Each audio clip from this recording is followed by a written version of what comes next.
Guys, welcome to my channel. तो आज हम बनाने वाले गोंद के लड्डू। तो इस चैनल को प्लीज़ लाइक शेयर सब्सक्राइब कर दीजिएगा। तो हम सबसे पहले 2 टेबलस्पून घी ले लेंगे।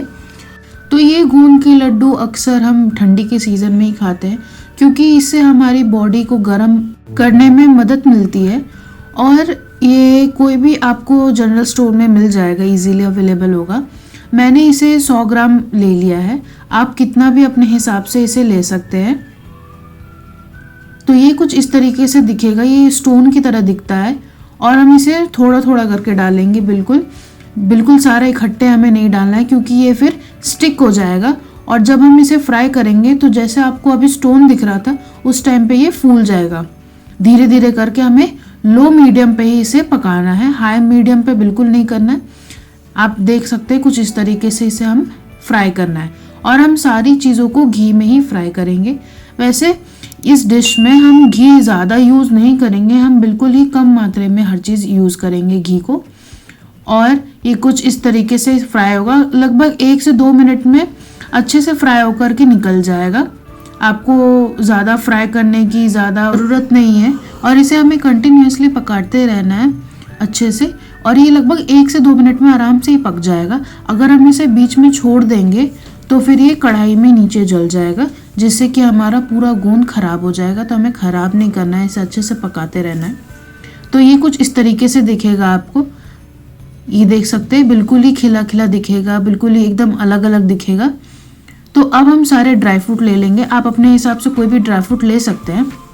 तो आज मैंने पहले काजू ले लिया, तो काजू को भी हमें फ्राई करना है अच्छे तरीके से। ये भी लगभग 1 से 2 मिनट में या फिर 3 से 4 मिनट तक आपका आराम से पक जाएगा।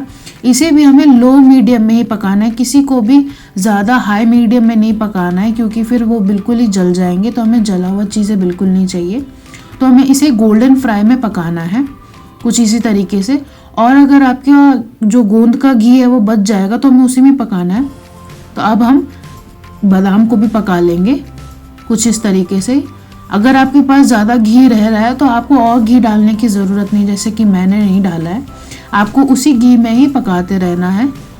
मैंने अब बादाम को अच्छे से मैं पका रही हूँ, ये भी 2 से 3 मिनट में आराम से पक जाएगा और गोल्डन ब्राउन में ही हमें कलर आना है, उतना तक ही हमें इसे पकाना है, ज़्यादा नहीं। और सारे ड्राई फ्रूट्स मैंने 100 ग्राम ही ले लिए हैं सबके और इसे हम अच्छे से पकाते रहेंगे। इसे भी हम स्टिक नहीं कर सकते, इसे भी हम फ्राई करते करते छोड़ नहीं सकते। तो इसके बाद हम ले लेंगे किशमिश।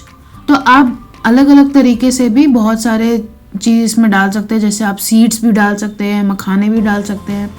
आप इसमें जितना तरीके का भी ड्राई फ्रूट्स हैं, सीड्स हैं, आप कोई भी चीज़ें डाल सकते हैं। ये बहुत ही डिलीशियस, हेल्दी, अच्छा बनेगा। और आप इसे दिन में या रात में या कभी भी आप पूरे एक दिन में सिर्फ 1 लड्डू खाइए और आपका पूरे बॉडी में जो भी चीज़ें कम है वो और अच्छे से सुधर जाएंगी।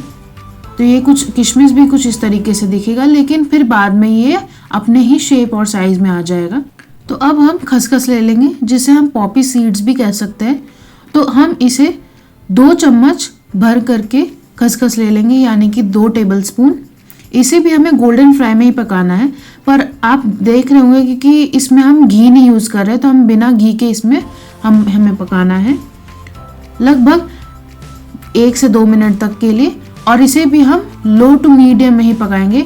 आज की जो भी सामग्री है उसे हम लो टू मीडियम में ही पकाना है, किसी को भी हाई फ्लेम में नहीं पकाना है, जिससे कि हमारे अरोमा, हमारी चीज़ें जो जल जाए, हमें वो पसंद नहीं है।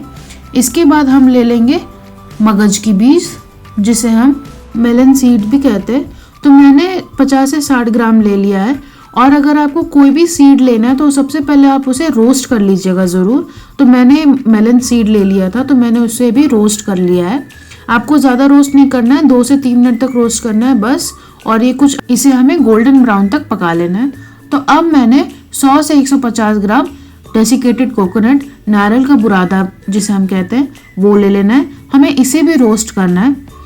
इस रेसिपी में हमें कुछ ज़्यादा एलिमेंट हमें यूज़ करना है, तो आप इस चैनल पे बने रहिए, इस रेसिपी को ज़रूर ट्राई कीजिए और मुझे कमेंट में ज़रूर बताइए कि आपको ये रेसिपी कैसी लगी। और इस चैनल को सब्सक्राइब और अपना प्यार, लाइक, शेयर सब दीजिएगा। तो लगभग मैंने इसे भी 2 से 3 मिनट तक पका लिया है। कुछ इसी तरीके से इसे भी हमें चलाते रहना है, देखिए। और इसे भी हमें गोल्डन ब्राउन तक ही पकाना है, ज़्यादा भी नहीं पकाना है।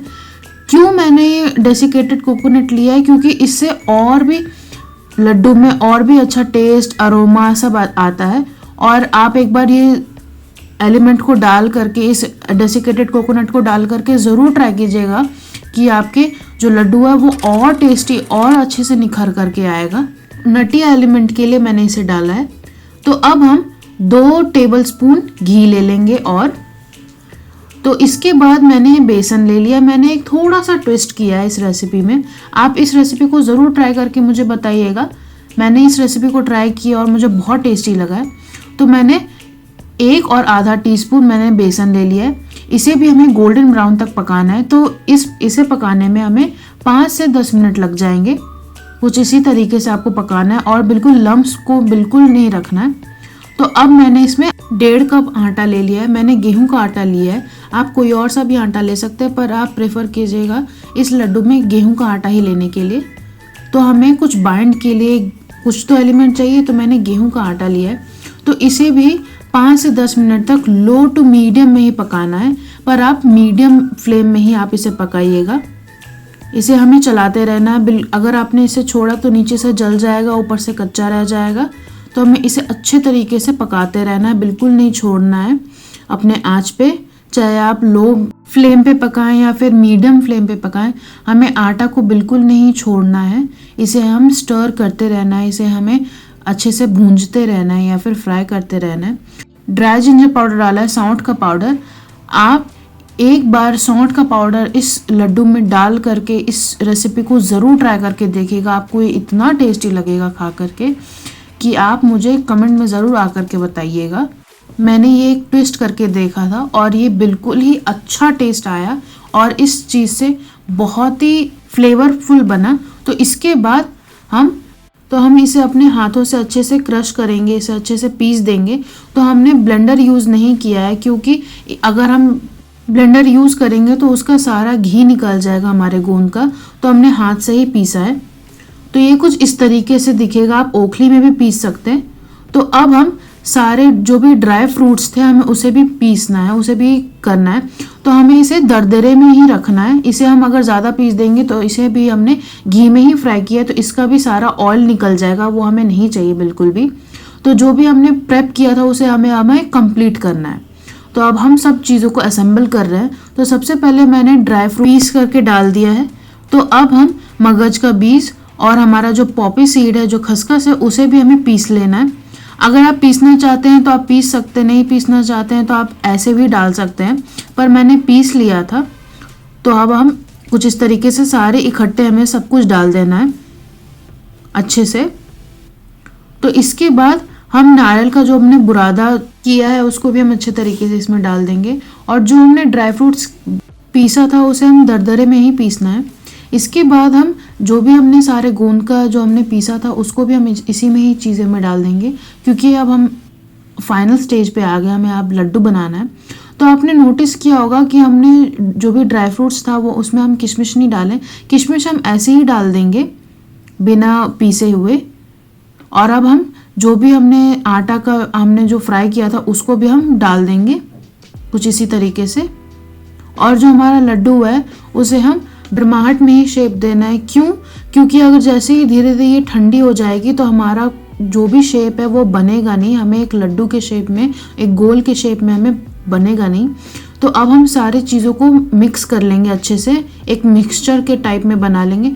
तो अभी आप सोच रहे होंगे कि ये बिल्कुल क्रम्बल है, इसे हम लड्डू के शेप में बनाएंगे कैसे। तो हमें क्या करना है वो हम थोड़ी देर बाद में मैं अभी बताती हूँ। तो सबसे पहले इसे हमें अच्छे तरीके से मिक्स कर लेना है। तो हमारा जो सारा प्रेप था वो हमारा कंप्लीट हो चुका है। तो हमें बस एक चीज़ और करना है, एक मीठा के लिए। तो हम मीठे के लिए गुड़ ले लेंगे, ठीक है। आप गुड़ या फिर आप चीनी, प्रॉपर चीनी में भी आप बना सकते हैं या फिर प्रॉपर आप गुड़ में भी बना सकते हैं। मैंने आज गुड़ में ही बनाने का सोचा है। तो मैंने 4 से 5 चम्मच मैंने गुड़ ले लिया है। मैंने गुड़ का बुरादा ले लिया है। आप प्रॉपर एक बड़ा सा गुड़ भी ले सकते हैं। तो मैं इसे ऐसे ही मेल्ट नहीं करूँगी, इसमें मैं थोड़ा सा पानी डालूंगी। पानी डालने के बाद ये अच्छे से धीरे धीरे अपने हिसाब से मेल्ट हो जाएगा और 4 से 5 मिनट तक इसे हम मेल्ट करना है। ज़्यादा भी हम गुड़ को नहीं पकाएंगे, क्योंकि जैसे ही गुड़ ज़्यादा पकना स्टार्ट हो जाता है तो फिर वो कड़वाहटपन पे आ जाता है। तो हमें कड़वाहटपन नहीं चाहिए बिल्कुल भी, हमें इसे अच्छे तरीके से पकाते रहना है कुछ इसी तरीके से, और इसे हम मीडियम फ्लेम पे पकाते रहेंगे। आप इस रेसिपी को ज़रूर ट्राई कीजिएगा। आपको लग रहा होगा कि ये रेसिपी बहुत कठिन है, बट ऐसा नहीं है। आप इस रेसिपी को ज़रूर बनाइएगा और आप खुद भी और अपने परिवार को खिला के देखिएगा। ये बिल्कुल ही इजी रेसिपी है और इस रेसिपी को आप बिल्कुल ज़रूर ट्राई कीजिएगा आप अपने घरों में। और ये रेसिपी इतनी हेल्दी है कि बच्चे से लेके बूढ़े तक सब इसे खा सकते हैं। और इसके बाद हम 5 से 6 इलायची ले लेंगे एक अच्छा फ्लेवर लाने के लिए। इसे हम ओखली में अच्छे से कूट लेंगे। इसका हमें छिलका हटा करके इसके बीज को ही हमें चाहिए, तो हम बीज को ही अच्छे से कूट लेंगे इलायची के, और फिर हम मिक्सचर में डाल देंगे सारा का सारा, और फिर अच्छे से इसको मिक्स कर देंगे। तो अब आप देख रहे होंगे कि मैं बीच में एक होल बना रही हूँ, क्योंकि हमें अब गुड़ का पानी इसमें डाल देना है। और आप एक छन्नी का मदद भी कर सकते हैं, क्योंकि हमें बिल्कुल लम्स नहीं चाहिए, तो आप छन्नी की मदद से आप इसमें पूरा का पूरा गुड़ का सिरप आप इसमें डाल दीजिए। और अब हम इसे अच्छे से मिक्स कर लेंगे। आप ध्यान रखिएगा कि हमारा जो गुड़ है बहुत ही गर्म है, तो हमें अच्छे तरीके से इसे मिक्स करना है, बट केयरफुली इसको अच्छे से मिक्स करते रहना है कुछ इसी तरीके से, और हर कोने को अच्छे से गुड़ के साथ मिक्सचर को मिक्स कर लेना। और अगर आपको लग रहा होगा कि मेरे इस मिक्सचर में मिठास कम है, तो आप गुड़ का पानी दोबारा और बना करके इसमें अच्छे से छन्नी के साथ मदद करके इसमें डाल सकते हैं बिना लम्स के, और इसे अच्छे तरीके से पूरे मिक्सचर को अच्छे तरीके से मिक्स कर लेना है हर जगह में। और अच्छे से मिक्स करके इसे हम एक लड्डू के फॉर्म में, एक सर्कल के फॉर्म में, देखिए कुछ इस तरीके से ये हमारा लड्डू बन जाएगा। और सारे की सारे जो हमारे लड्डू है और पिन्नियाँ हैं, इसे हमें अच्छे से ऐसे हाथ में दबा दबा करके ये गोल के शेप में हमारा प्रॉपर वे में बन जाएगा। तो इस रेसिपी को प्लीज़ ज़रूर ट्राई कीजिएगा और अपने घरों में ज़रूर बनाइएगा, और मेरे कमेंट में ज़रूर बताइएगा कि आपको ये रेसिपी कैसा लगा। और इस चैनल को प्लीज़ सब्सक्राइब कर दीजिएगा और लाइक शेयर कमेंट ज़रूर बताइएगा। ये देखिए कुछ इस तरीके से सारी हमारी जो लड्डू है वो बन जाएंगे। तो मेरे रेसिपी को लाइक कर दीजिएगा और इस चैनल को प्लीज़ सब्सक्राइब कर दीजिएगा, तड़का बाय श्रुति। और मैंने डिस्क्रिप्शन में अपना इंस्टाग्राम और फेसबुक की आईडी डाल दी है, फॉलो कर दीजिएगा। Thank you.